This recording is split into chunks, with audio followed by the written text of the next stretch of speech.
What's up, everybody? Welcome back to Curly Views for Use. This is Curly. We have Miss Reid's Foolishness uploaded today. It's from January 22nd. It is now February 2nd of 2025, by the way. Happy Black History Month. Please support any local Black businesses that you guys know. Maybe search out some new businesses in your area, just to support, Black businesses, Black-owned businesses, because as we all know, and if you don't get a clue, one of the most marginalized groups in our country. So it looks like privileged Amberlynn Reid from Oklahoma has uploaded a new video. She has titled this one, Shutting Down Mentally, Sharing Emotional Childhood Photos. So I can't even imagine. Well, I guess I can imagine because I went through it. But the first probably 20, I would say 35 years, first 35 years of my life, I always just held myself as, I knew I didn't want to be a drug addict. I knew I didn't, if I had a family, I knew I didn't want to ignore them due to a disease like addiction. If I wanted to make quote unquote anything of myself, I knew that I couldn't go down that route, much like my parents did. I just knew those things when I came out because I guess I just didn't like the way that I was being treated even back then, which is really reassuring for me as an adult because I already knew that something was wrong, and we're not even supposed to get an inkling that something is wrong as a child. And I definitely knew. I can't imagine if I didn't get help. I can't imagine if I didn't eventually run into people that I hold very dear to myself who were really great role models for me. And if I hadn't actively found those people or if they hadn't been placed in my path and I was open to them, I can't even imagine where I would be now. To be completely honest, I can think of more than a handful of occasions where I wasn't supposed to make it. I'm not, on paper, I'm not supposed to be here. So yeah, not getting help for something that is very prominent in your life, don't recommend. 0 stars. If you have something bothering you mentally, it doesn't matter what it is. There's no problem, quote unquote, that's too small, as we can see from Amberlynn Reid, who makes mountains out of molehills and also pays attention to minors in an icky way. So go get help. That's all I can say. Go get help. There's so many programs out there for us now that we don't even have to leave our home. You don't even have to leave your bed, but definitely search out some help if you're struggling mentally, because going through it alone, that leaves you looking like Miss Reid here.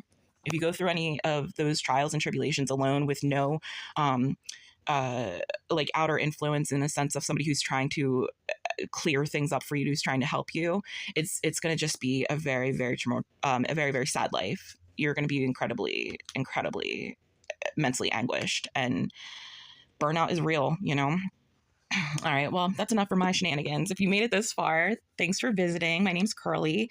I started a channel because I saw Amberlynn Reid about a year ago is when she was introduced to me, and it blew my mind that someone like this could have a platform. And in my last couple years, I've been really looking into systematic racism of the Black people. And like I've mentioned, I'm half Black, half white. So yeah, the introspection is real as an adult. Okay. Living in Trump's 2025. It's hard for me to be in both places at once, but I am. That's just the way it is. That's what I was put here to do, is to be in these places and be in these spaces as a person of color, as a white person. I'm supposed to be in these spaces. So yeah, that's my spiel. Please subscribe, help a new YouTuber out. And yeah, let's get on to the video. Thanks, guys. Welcome to a new vlog. So today is January 22nd, and I just wanted to come on here and update you guys because in my last vlog, I was going through mental health, and I still am. I'm trying not to let it get in the way of my everyday life. I really do just want to rot in bed, but I'm not going to allow that. So I did get up, do my... Who showed Amberlynn Reid the rot talk? Is that what it's called? I don't even know. But I definitely sympathize with a bed rot. That was probably 2020, maybe the end of 2020 to pretty much now. I was definitely in that headspace where I didn't feel like I didn't want to go, but I also didn't feel like existing. I felt like I was a burden. I mean, even so much so that I even had it in my warped brain, not seriously, but definitely enough to impact my mood. I felt like I was like bringing on this melancholy to the world, you know? I thought that COVID, I had something to do with it in a sense of, you know, I just was positive something was about to happen and then it did, you know, and all this bad stuff was really going on in my life. And again, I didn't seek help until probably about 2022 is when I started to go to therapy. And my sessions, it really was me like basically crying because I had never felt comfortable enough to do that in front of people that know me or knew me or claimed to know me. I never felt that space because it was never afforded to me, you know? A safe space was something that I had to create, and I wasn't able to create that until adulthood. Showered, put on a little bit of makeup because I do have quite a few cameos. So I am going to be actress Lynn, but you know, it's not really even acting like I'm so. Essentially, cameos are like you're selling yourself, right? These people are putting their money towards you with hopes that you're going to brighten their day a little bit. And this fucking swine just doesn't get any of that. Like, she's so just one flat surface. Appreciative of anyone who's actually like buying my cameos because that's like your hard-earned money. And exactly. Like, you shouldn't be even filming cameos. You shouldn't be online. You shouldn't be collecting any fucking money. I appreciate it so much. So I really, she's such a fucking grifter. I hate it. I want to like give my all, even though like deep within, I am not doing the greatest. Last night, I cut my hair. I have been doing really good with that. I do it every 2 months, and it's honestly drastically helping with my hair. For the longest time, like I didn't cut it, and dude, like especially when you have long hair, to just trim it yourself. So I took off a few inches and it just feels so much better. Also, since switching to Pantene, I have always stood by Pantene. I stopped using it. My hair turned to shit, but my hair has turned to shit for like a multitude of reasons. But now that I'm back to the Pantene game, I notice my hair improving again. So as much as I don't want to, because I'm still like down in the dumps, I'm gonna walk all the way to storage and I'm gonna put my Christmas stuff in there, and I also have this extra fan. So I'm gonna.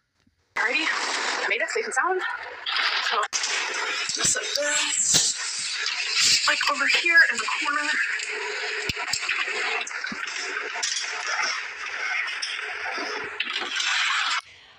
It's like one of these things that she puts this type of content out because she wants us all to talk about it. And then once we do start talking about it, because that's what she puts out, she's like, oh, fat phobia, you guys are fucking menaces to society. You're dehumanizing me. Ma'am.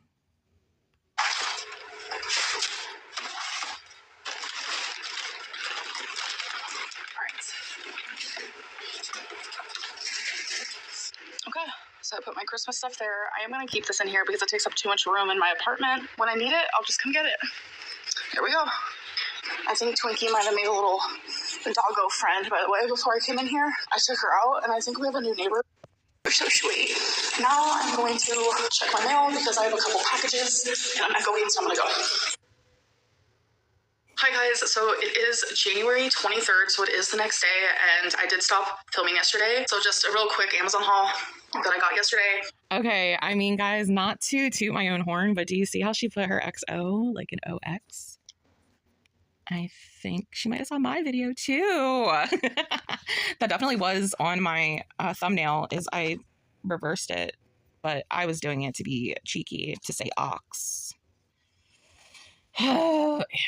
I got another perfume because I am trying to do out with the old, in with the new. As you can see, all my perfume is here, which I will be actually putting it in my closet. I am starting like a spring cleaning, even though it's not spring yet. Just going through all my stuff and just like really cleaning from the top to the bottom. No, you're it's not. Enjoyable for me. It's very therapeutic. No, it's not.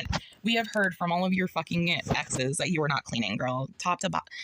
Oh, gosh. And this behind me is looking absolutely hexacana. So I'm going to be taking every single thing off of here and just going through it all, dusty. That she literally will do the same task over and over and over and over again.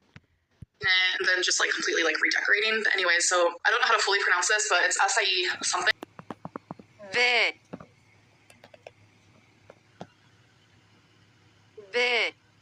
Free, but it's like subtle. It's nothing too crazy. And then also because Valentine's Day is coming up, I got these cute little wooden decorative pieces. One says kiss me, XOXO, and be mine. I thought they were super cute. And they just set up like this. So when I rearrange all this, I think I want to keep up this one all year round because it's cute and it's pink. So a couple updates. I did end up what a weirdo. She's like trying to get somebody. She's talking to somebody. finishing The Housemaid's Secret by Frida McFadden, and I gave it a 3.25 out of 5 stars. I will say I was not expecting the twist. I feel like the twist is a lot better in this one than it was in her first book, which is just The Housemaid, but I feel like The Housemaid was more entertaining, so that's why I gave that one 4 stars out of 5. And now I'm actually about halfway through Bored Deep by Freedom McFadden. I'm kind of in like a Freedom McFadden era of my life, so I want to read a few of her books because so many people recommend them, and I've never read any of her books, and so far I'm enjoying them. So another thing I want to update on is I finally have memberships. I actually did it today, so the memberships can change in the future, but for right now we're doing String Queens again, and I'm going to be going live once a week every Tuesday. It'll literally just be a membership live for me and my members, so definitely join so we can have that 2-hour live stream, and it's going to be super fun, and we can talk about whatever you guys want to talk about. It's genuinely just going to be a good time. So second thing is, I didn't really know if I wanted to talk about this because it is such like a heavy topic in the community, but I have been struggling really hard with my mental health, and I have been vocalizing that. I figured why not also mention this, but I do have a scheduled consultation with a therapist. It is someone who specializes in BPD and CTPSD, which I have both of those things. So the consultation isn't for a while, so that's why I was like, I don't even know if I want to mention this, but I do want to let you guys know that like the ball is rolling and things are happening with that because I really do need to see someone. This is ridiculous. Oh man, Amber. If procrastination were a person.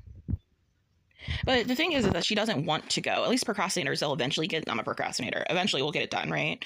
But Amber doesn't want help. And everybody would probably respect her a lot more if she came out and said, you know what, I don't want your fucking help. I just want to rot. So she's telling us what she wants to do, but we're trying to, like humanity, usually does, is we're trying to save, quote unquote, save a person. And unfortunately, this one doesn't want to be saved. I'm just not doing the greatest. And it's not really like my BPD in this moment. It's definitely just like anxiety and just like a lot of like... It's definitely your fucking BPD. It's all of these things, Amber. External things that are happening. And I just feel like I'm... And then like she just journals, which is a tool, but she does not know how to wield the tool. It's like somebody who has a fucking wrench, but needs to take staples out of a paper. Like it's not the same fucking tool. God. Down mentally, and I'm trying really hard not to let that happen. And that's why like I'm still vlogging like normally. Like something like this would have sent me down like a space where I genuinely don't even know if I would have been able to get out of it. I wouldn't have been filming. I wouldn't have been productive at all. But I'm still. You are there. Your body thinks you're there because mentally you're there. Like trying to be productive and trying to have like a positive outlook in life, but right now it's hard. Like for lack of a better term, and no pun intended, it just feels really, really heavy. I feel like the weight of the world is on my shoulders, and it's scaring me. I have felt like this a few times in the past. I haven't been able to get out of it, so I'm hoping that obviously this time is the same as well. Hello. So it is the next day. It is January 24th. So many numbers, so many dates. I'm actually just in the middle of doing some of... Yeah, maybe if you were to tell the truth and actually put out decent content, you wouldn't have to keep up this fucking facade. That must be fucking exhausting. My cleaning / productive rounds. It's definitely making me feel better. I'm telling you, my mental health is... Who cleans their house in lace? Shit. Every single day I expect to wake up and feel better, but it's not happening. Being quote unquote lace. It's, fast fashion lace. We all know that. Productive does send off some endorphins for me, so it does help. But like, I just feel... the sense of just straight up yeah, she doesn't do anything to help herself. She does nothing to help herself. All this is fake. It doesn't help what's actually going on. And there's just a lot going on, and I don't want to keep yapping about it. I kind of just want to move on from that. Like when it comes to like talking about it in my videos, of course I'll take care of it privately because it's not good to just like completely. And those people who bought your $75 fucking cameos probably heard about it too, which sucks. I would be so pissed. Ignore your mental health. But anyways, I wanted to update you guys on the puzzle I started and the Lego I started. So the Lego I'm doing is literally wasabi. Isn't it adorable? And this is how much I did. We have the little feet done. We're starting on the body. It does not look like a cat at all, especially when it's like facing this way. And then this is the puzzle that I'm working on, and that is how much has been completed. I've only worked on it like twice. It is a lot harder than I was expecting it to be, but I still enjoy it. I'm LOLing that you guys can actually see my face right now, but I'm sure you guys remember that for my birthday video I said that my mom gave me something super sentimental and I was gonna share it with you guys. So I wanted to do that right now. I grew up in and out of... Bro, like this is like Jabba, man. This is like Jabba, dude. And I always try to be like, it's probably just a camera angle and the camera has 10 pounds or whatever. No. She has shapes. She has shapes. Foster care. I have 3 brothers. 2 of them were put in closed adoption. One of them, it happened almost right when he was... And then this cold ass tea is about a month and a half old now, when she alluded that her mom gave her something super special and she hasn't even shared it with us. Well, I guess that time is now. Aren't we blessed? Born. And the other one I lived with for a while. I actually saved his life when he was a baby. He was my everything. My grandma Judy was also my everything. Obviously, so was my brothers James and Tony. So one of the hardest things I've ever had to experience was Jonathan being put up for adoption and my grandma Judy passing away. And it's almost as if I forgot what they looked like because all of that happened when I was very young. I was 11 when Jonathan was put up for adoption, and I was 13 when my grandma passed away. And I didn't know this, but my mom had a photo album from the time that I was actually in foster care. And this actually... Yeah. Oh my God. Would you guys want me... do I still have them? I feel like I might have released them one New Year and burned them. Would you guys want to hear letters from prison? I do have a couple, if I didn't, burn them in the recent years.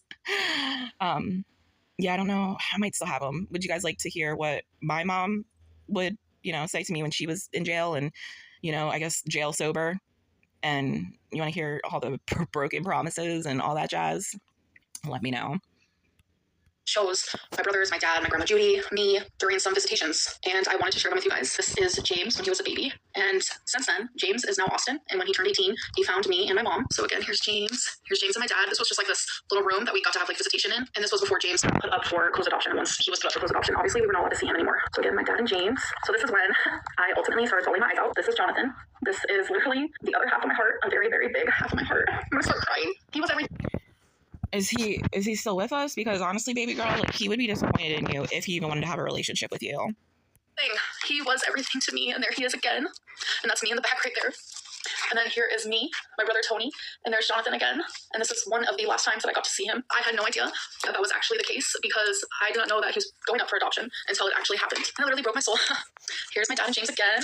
Here's my dad, Jonathan, Tony, and me. So me and Tony were not put up for adoption, A, because we were so much older and people don't really want to adopt older kids. It's a lot easier. It's just a bunch, like, these rules are so old now. I can't. For babies to be adopted.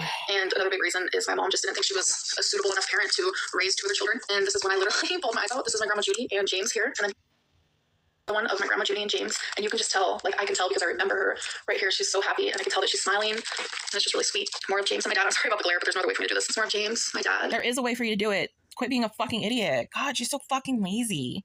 Jonathan, and here is my social. Like, literally, you're sitting around contemplating what you want to fucking, how you want to decorate your fucking shit on your bookshelves. Like, get a grip. And then the lady that is supposed to like be there for our visitation because we were watched and there was notes being taken and all of that.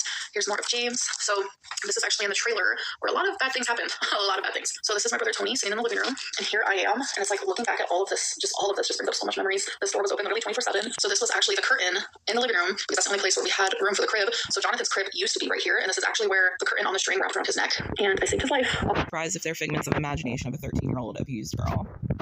I definitely retreated into my imagination through a lot of my trauma.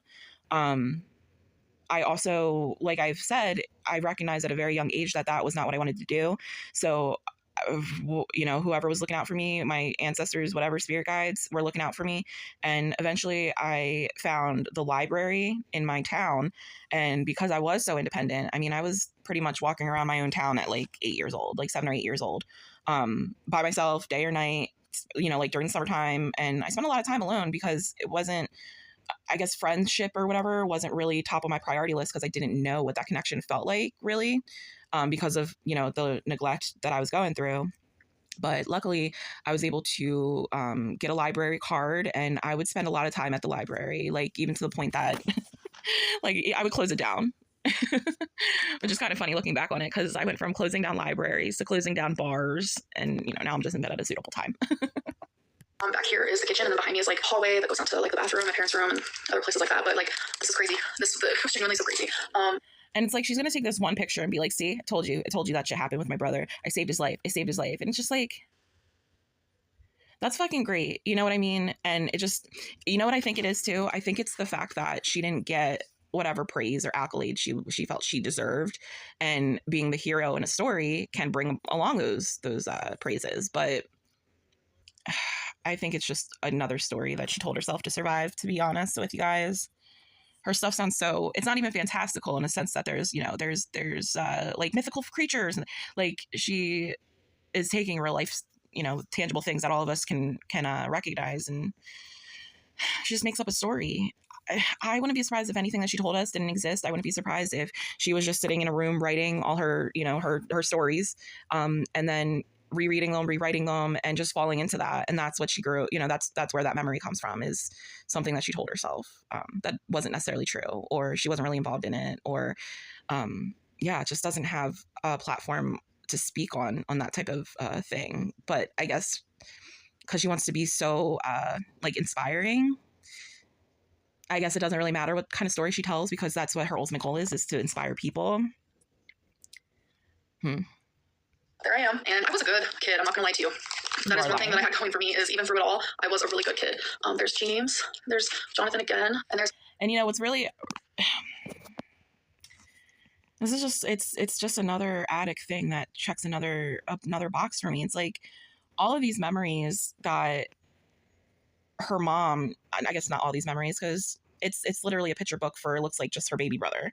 Yeah, she happened to be in a picture or two, but I don't Like there's nothing really about Amber in here, you know? So to me, that's kind of an odd gift to get. But I mean, hey, at least her mom put it into a photo album. My mom handed me a Ziploc bag that had maybe like 15 pictures in it. Because I had asked if she had any pictures from, me growing up, because there aren't too many. Between my ages, probably 3 to it's 3 till I got my own damn camera, and when I was a teenager. There, if they did exist, they were lost, whether that be to evictions, whether that be to just neglect of her things, whether that be to like storage units being auctioned off because they weren't being paid. I didn't really have anything of my own until like teenage years. James again, and I do call him James in these pictures. Austin does not mind because his parents actually kept the name James, so his middle name is James. I just thought that was super cool that his parents. Yeah, but his name is fucking Austin James. Then, like, you should still call him Austin James, or maybe AJ.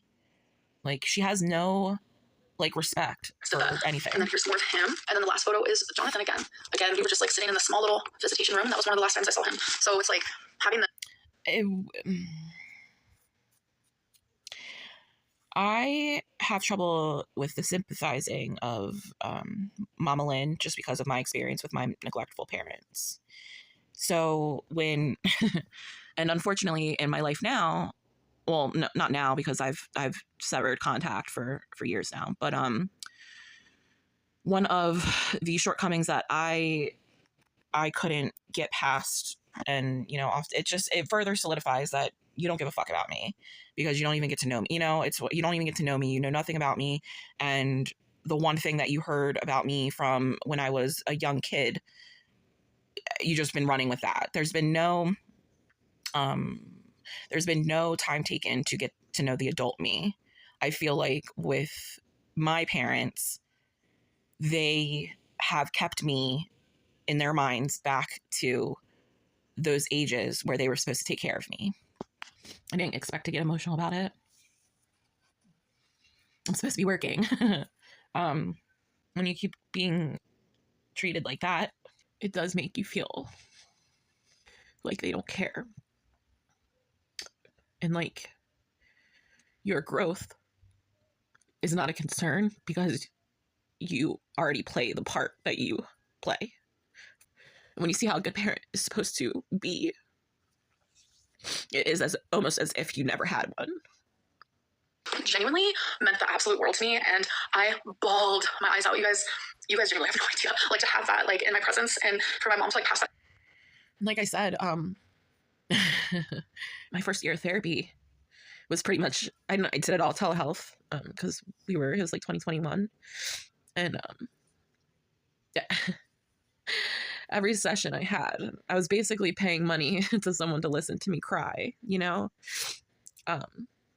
it was very therapeutic, because I'd never let anybody get that out of me because I always had to be strong. It just meant the world to me. But I do want to end this vlog. I hope you guys enjoy it. And honestly, I'm sorry I've been kind of like Debbie Downer down the dumps. I'm actually going to be hanging out with my mom tomorrow, and I think that's going to make me feel genuinely a lot better. I'm not sure if I'm going to vlog or not. I've been vlogging every single day, and I don't think I've stopped since sometime in November. But it's been like a nice outlet for me. Whether I'm sad, happy, it doesn't even matter. I enjoy sharing my life with you guys, or some of the pieces that. Why does she lie? She just lies all the time. I'm not even going to finish it. I don't care if she says bye. I'm going to go get some sun. It's still daytime, so I have maybe a couple hours before dusk hits. I've got to go walk this off and have some me time. Actually do the tools that I've been taught, and know that actually help me, not just willy-nilly through this fucking world like Amberlynn. If I had, I don't think I would. Even if I saw that the money was coming in because I was detrimental to myself, I still wouldn't have continued down that route because I knew that I didn't want to be that person. Unfortunately, with ALR, she seems to be the one type of survivor who will emulate the behaviors of those abusers, and see that it works for them, quote unquote works for them, and think that that's where she's supposed to be too. And that has snowballed into what we see from her today. And I mean, she thinks she's crying now. Like, if she were to get actual help, I mean, I'm sure I cried out gallons from, every aspect of life. And crying is great. Crying is a great release, especially if you don't, enjoy movement. Crying is a physical movement. It's a way to release some stresses. Anywho, well, thanks for sticking around with me. We'll see how the rest of that goes. Thanks again, guys, for stopping by. Enjoy the rest of your day. Please make sure you're taking care of yourself. Hydrate. Make sure you're getting your sleep. Where a lot of us are, that's a great place to start. Is make sure you're getting your sleep. And I'll talk to you guys this week. Bye.